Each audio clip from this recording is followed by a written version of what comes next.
Lose more than 15% of the water in your body and your organs begin shutting down. Your blood thickens. Your heart strains to push it through narrowing vessels. Within days, sometimes hours, that loss becomes fatal.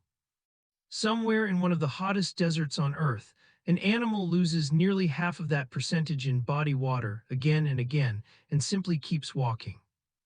It does not collapse, it does not slow down, its blood does not stop moving through its vessels the way yours would. By the time this story is finished, you will understand exactly what that animal's body already knows about survival that human biology has never learned, and why the difference says something important about the body you are living in right now. Most people assume dehydration is simple. You lose water, you feel thirsty, you drink, the problem resolves. If you ignore thirst long enough, the story goes, your kidneys eventually just fail. That explanation is not wrong so much as it is incomplete. The real danger of dehydration has almost nothing to do with thirst and almost everything to do with two systems working together, temperature control and blood chemistry. And when those two systems come under pressure at the same time, the human body has very little room to maneuver. Here is what is actually happening inside you. Healthy human blood plasma sits within a narrow chemical range, somewhere between 285 and 295 units of concentration, a value called osmolality. Think of it as the salt-to-water ratio inside your bloodstream, a ratio your brain monitors constantly, the way a thermostat watches a room. The moment that ratio drifts even slightly outside its normal window, your brain triggers thirst and releases a hormone that tells your kidneys to hold onto water. This is a precise and elegant system.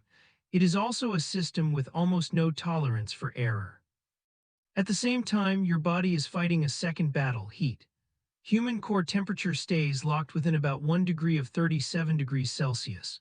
To hold that line, you sweat, sometimes losing a liter or more of water every hour in serious heat, and every drop of that sweat pulls directly from the same blood volume your kidneys are trying to protect. Push core temperature past 40 degrees and you cross into a medical emergency doctors call heat stroke. Studies tracking hospitalized heat stroke patients have found mortality rates approaching 60%, which makes this one of the most dangerous thresholds in human physiology, and your body has almost no built-in cushion once it is crossed. So the honest picture is this. Humans are extraordinary at fine temperature control, but that precision comes at a cost, dependence on a constant water supply, and a body that begins to fail once that supply runs short. It is an elegant system built for a water-rich world. Now picture a different kind of body, one built for the opposite world entirely. Cross into the open desert and you will eventually find it standing in full sun with no shade for miles. Its enormous eyes shielded by a double row of lashes against the blowing sand. Its wide padded feet spreading its weight across ground too hot and loose for almost anything else to walk uncomfortably. This is the dromedary camel, and for 2 weeks it can survive without a single drop of water while temperatures around it climb past 40 degrees Celsius.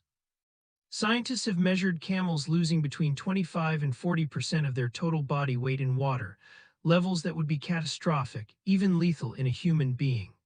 Then when water finally becomes available again, the same camel can drink over 100 liters in a matter of minutes, refilling its entire system almost as fast as it emptied. To understand how that is possible, you have to look past the obvious explanation first, because the obvious explanation is wrong. The camel's hump seems like it should be the answer. Surely people assume that is where the water is stored, a built-in canteen carried on its back. It is one of the most repeated claims about this animal, and it is not true. The hump is fat, not water. When that fat is broken down for energy, it does release a small amount of water as a byproduct, but that contribution is modest compared to the mechanisms actually keeping this animal alive. The real explanation is stranger and far more impressive than a water tank ever could be. The first layer of the answer is temperature, and this is where the camel's biology diverges from yours most dramatically. While your core temperature is locked within about 1 degree, a camel allows its own core temperature to swing across a range of 6 to 7 degrees over the course of a single day, drifting as low as 34 degrees at dawn and climbing as high as 41 degrees by afternoon. Physiologists call this, and the easiest way to picture it is as a thermal battery instead of a furnace. Your body behaves like a furnace that must keep firing constantly to hold one exact temperature, burning water as coolant the entire time. The camel's body behaves like a battery, absorbing heat during the day and slowly releasing it overnight, which means it does not need to sweat nearly as much to stay safe. That single adaptation alone eliminates an enormous portion of the water loss a comparably sized animal would otherwise face. But that is not the strangest part. The second layer lives inside the camel's kidneys, and this is where the water economy becomes almost engineered. Camel kidneys can concentrate urine to roughly 1160 units of osmolality, nearly double what a maximally dehydrated human kidney can achieve. The kidney recycles urea back into its inner tissue layer, using it to pull additional water out of what would otherwise be waste, functioning less like a filter and more like a small-scale reverse osmosis plant. Human kidneys are remarkable organs in their own right, but they were never built to work at this intensity. What researchers found next changed the picture again, because concentrated urine only solves part of the problem. The real threat during severe dehydration is what happens to the blood itself. In a human body, as water is lost, the blood thickens. Red blood cells, which are round and roughly 7.5 microns wide, begin to lose their flexibility as plasma volume drops, and thickened, less flexible blood struggles to move through the smallest vessels in your body. The same mechanism that makes severe dehydration dangerous even before body temperature becomes an issue. Camel red blood cells solve this differently. They are oval rather than round and noticeably smaller at roughly 6.5 microns. Researchers studying dehydrated camels have found that these oval cells keep their shape and flexibility even as the surrounding plasma shrinks, allowing blood to keep flowing normally through vessels that would choke in a comparably dehydrated human. Then comes the rehydration moment, and this is where the design becomes almost unbelievable. When a severely dehydrated camel finally drinks, its red blood cells can swell to nearly 2.5 times their original volume as they rapidly reabsorb water, and they do this without rupturing. A human red blood cell placed under that kind of sudden osmotic shift would burst. The camel's cells were built to survive exactly this cycle, dehydration and flood, over and over across a lifetime. There is one more layer, and it protects the organ that can least afford damage from heat, the brain. At the base of a camel's skull sits a dense network of small blood vessels called the carotid rete, positioned close to the nasal passages. As blood travels toward the brain, this network allows warm arterial blood to release heat into cooler blood returning from the nose, the same principle engineers use in a car radiator or a heat exchanger. The result is selective brain cooling, a brain that stays measurably cooler than the rest of the animal's body even while its core temperature is climbing toward 41 degrees. The organ most vulnerable to heat damage is, quite deliberately, the one this system protects first. There is a final piece to this puzzle, and it explains how a camel can survive the flood of water that follows 2 weeks of drought without going into shock. When a severely dehydrated camel finally reaches water, its stomach chambers act almost like an internal reservoir, absorbing large volumes gradually rather than releasing all of it into the bloodstream at once, giving the kidneys and the blood cells time to adjust instead of being overwhelmed in a single instant. A human stomach empties fluid into the bloodstream at a comparatively slow, steady rate of roughly a liter an hour under normal conditions, which is actually protective for us. But it also means a human body could never absorb anything close to 100 liters in minutes, even if it desperately needed to. None of these 5 systems, thermal flexibility, kidney concentration, flexible oval blood cells, selective brain cooling, and controlled rehydration, would be enough alone. Together they form something closer to an integrated water economy than a single trick, each one compensating for what the others cannot fully solve on their own. Much of what we know about this system was not established recently.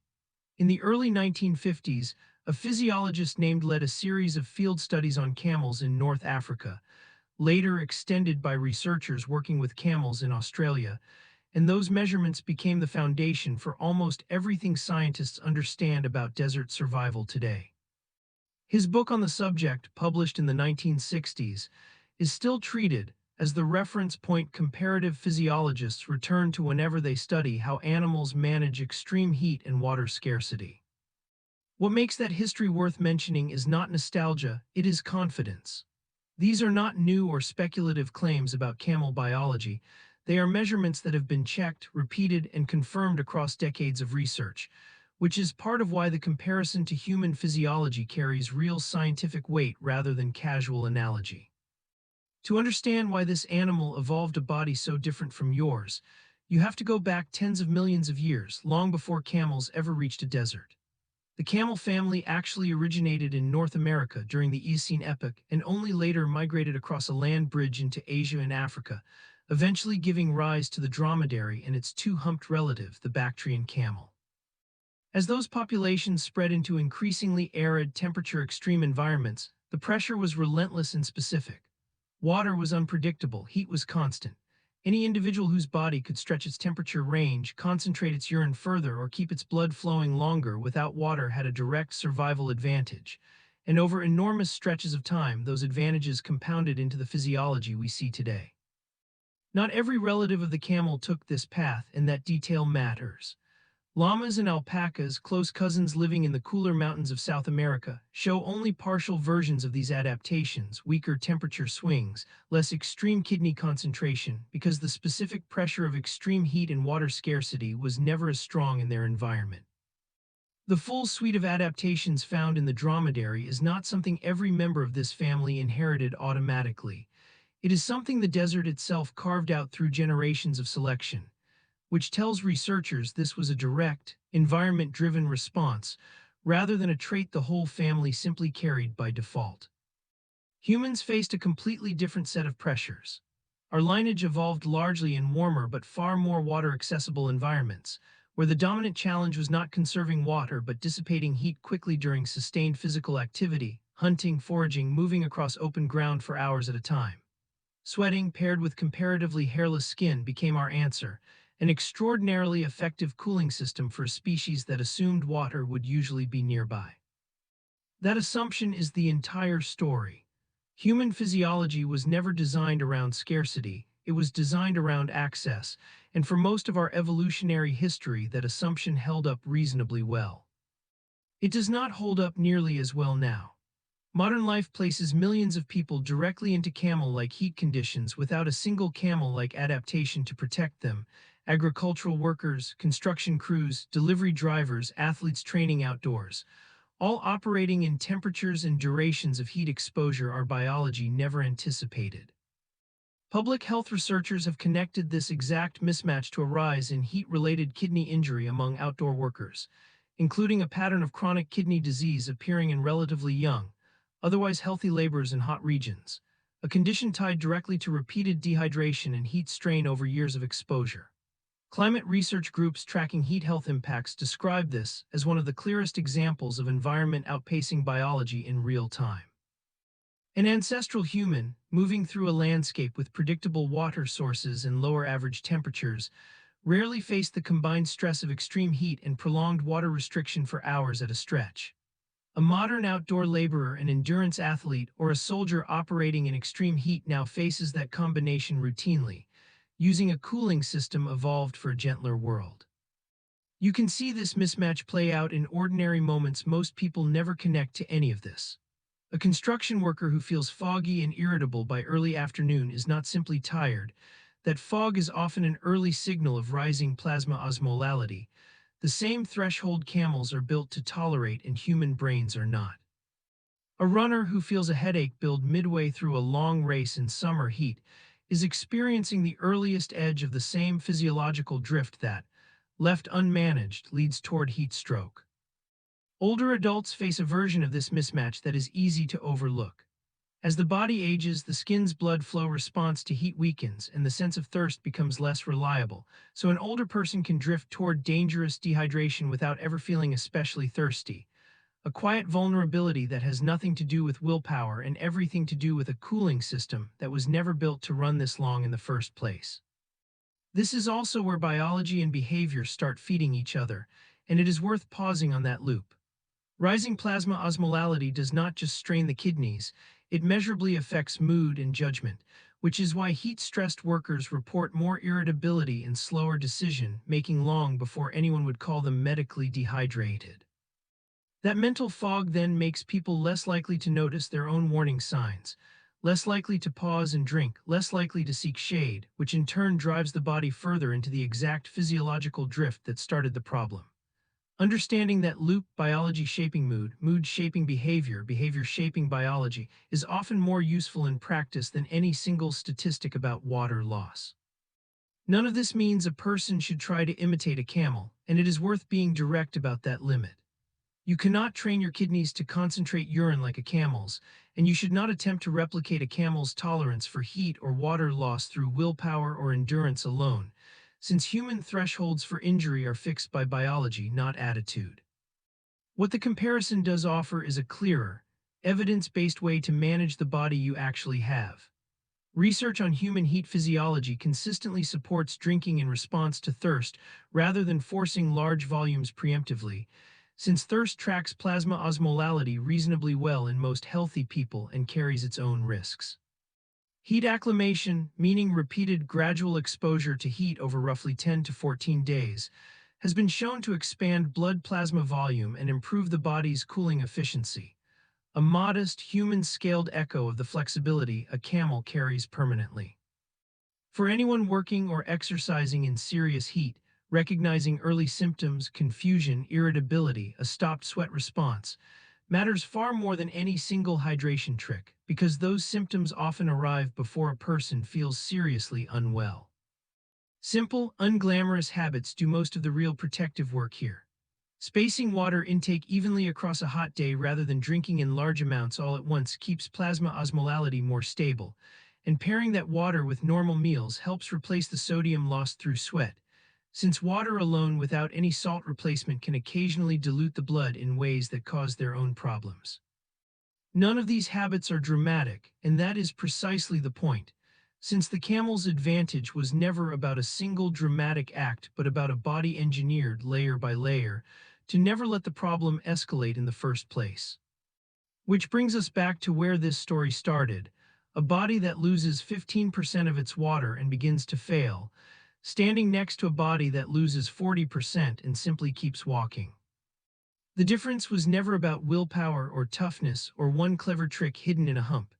It is the outcome of two evolutionary paths that solved two different problems, one animal built around scarcity, one built around access, each one a masterpiece of engineering for the world it was shaped by. Current evidence suggests human biology will not close that gap, and it was never meant to. What it can do with the right understanding is manage its own remarkable but limited system a little more wisely, recognizing the signals your body sends long before they become dangerous, and appreciating every time you reach for a glass of water without thinking twice, just how much quiet, constant engineering that simple relief is actually built on. Two bodies, shaped by two different worlds, arrived at two entirely different answers to the same problem, and only one of them ever had to survive without water for 2 weeks in the open desert sun.